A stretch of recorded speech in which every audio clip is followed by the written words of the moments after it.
Mustangs are hard to drift. A straight axle car with a bunch of anti-squat. If you're a person who likes to take challenges head on, you're like, oh man, I really like Mustangs, and absolutely go for it. I developed all the parts at this point that you need to make it not suck.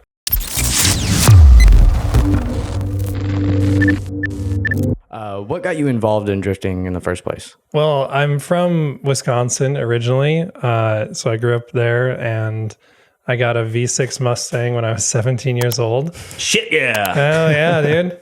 Open dude, it was I wish I'm so glad that people only know limited information about that car, because I would get so much crap for it. Sled, huh?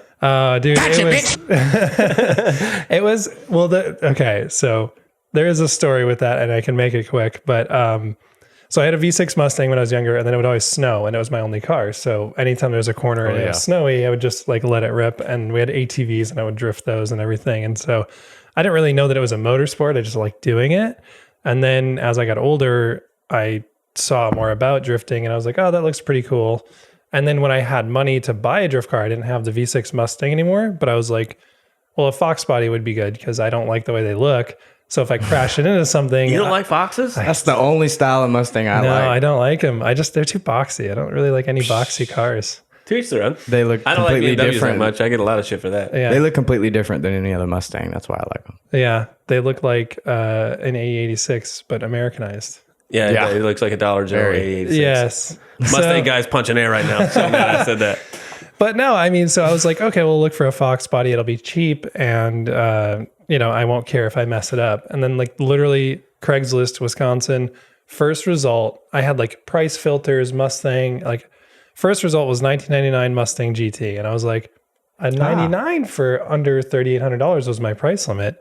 And I clicked it, and it was the same electric green color that my V6 one was, which is a super rare Mustang color. Yeah. And I was like, oh boy, I gotta go check this thing out. Like it's meant to be. And I get up there, and the dude was like, yeah, I don't really know what's done to it. I think it might be cammed. And he starts it up, and it's just like blah blah blah blah blah. It's like, okay, I think it might be a little I bit. had no idea what he had. And I got it for $3,200. It made 285 wheel, and then I drove that thing with a trailer, fixed back race seats, gutted harnesses, and my motorcycle on the trailer from Wisconsin to California. And then throughout the years, it built it in. I've literally only had one drift car my entire life, and it's the Mustang that I have now. So, yeah, that's how I got into Mustangs too. Was like, I had one when I was younger, and I was like, well, I know how to work on them already. Yeah. And I had no idea what kind of parts I needed when I got started. Sure. And then when I was like, oh, what do people do? It was just like in the air. Like nobody did anything to them. They were just like, oh yeah, we kind of put these coilover sleeves on, or somebody did something custom, but there was no parts available. And so I was like, well, I have an engineering degree. I think I can figure this out. Oh yeah. So that's how that got started. But yeah. That's a cool story though. Yeah. Very cool. So has prices on those types of Mustangs like increased exponentially like every other car? No. So you have like the weird bubble. It's the same thing as BMWs. It's the same thing as like, I don't know, like an S chassis. I feel like it's probably the same thing where you have like the newer year dip. Yeah. So like Fox bodies are still way more expensive than like what I call a Barbie Mustang, which is 94 to 98. Agreed. And a 99 to 04. Like 99 to 04s are so cheap. Yeah.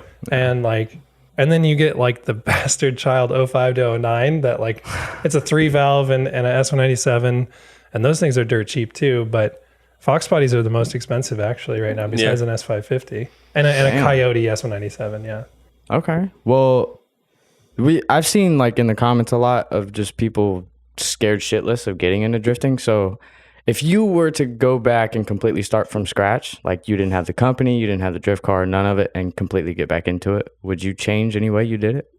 Well, I like making stuff. Even before I made the drift part company, I did custom motorcycle headlights, and that was like where Scotty D came from. And so anybody who knows me like longer than 7 years knows that Scotty D lighting came before Scotty D race development. And I used to do custom motorcycle headlights. Oh my God, I think I've seen that before somewhere. Yeah. That was a long time ago though. Yeah. I wonder if that's the headlight that's on my SV1000.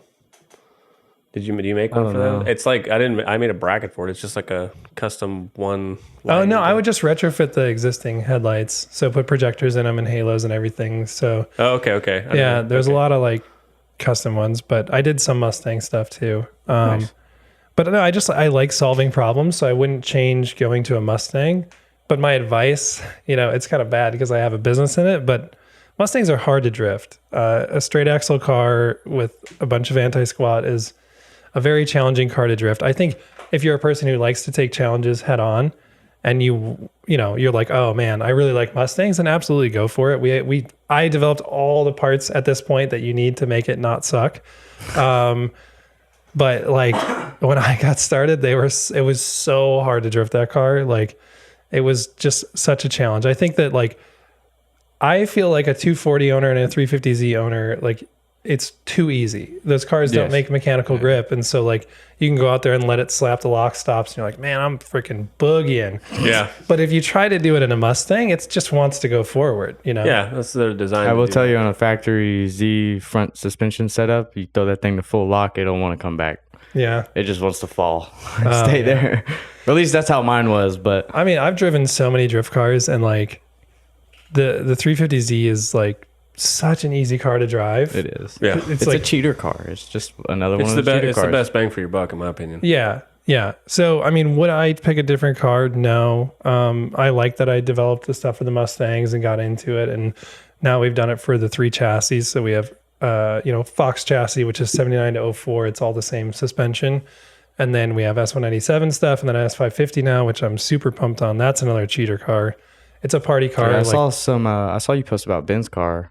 Not too, wasn't? I think So we do the bash bars, but I also developed the angle kit for it, and oh my gosh, like those cars are crazy. It's 70 degrees of angle, and like just let it rip, and it just dude, that's a lot. It's nuts. Factory car.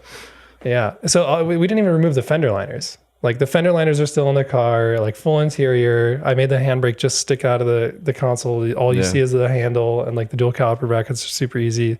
So like the S550, I'm like, man, like if somebody's got money, like instead of LS swapping something and spending all that money, you're going to get to 20 grand one way or another. Like, right. Might as well have a car that has AC and windows. That's a common misconception about me, is that I'm like, you need to buy a car and then LS swap it, and that's the way to do it. Like, that's not like, that is true. That's not really how I am. I'm like, dude, if you got the money, go buy a Corvette or a 350Z. Yeah. Do minimal stuff to make it drive good, and just go fucking raise hell the whole time. Yeah. And Z prices are crazy now too, though. Yeah. Well, unless you buy something that's pre 05, they're fucking terrible.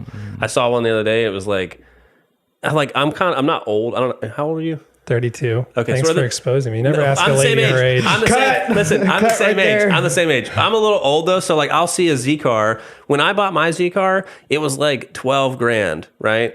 And this was like in 2015. And this is going to sound lame, but it was a convertible. And I thought that was cool at the time, right? That's how little I knew about it, right? Gotcha, bitch. Okay. So now skip forwards to like 2 months ago. I saw a 350Z. It didn't have taillights. It didn't have headlights. It didn't have the back hatch, and like didn't have door locks, didn't have windows. The only window was the front one. And he was like $5,000 it runs and drives. And I was like, and at first I was like, that's not a bad deal. But in my head, I'm like, that's a fucking horrible deal. It's like, it's not even a car. It's doors and a motor, Like, it's crazy to me. And I'm like, dude, I'm falling for the tricks, Yeah. I've honestly been curious how much someone would pay for my car, even though it's beat to shit. Like, it's been abused up front.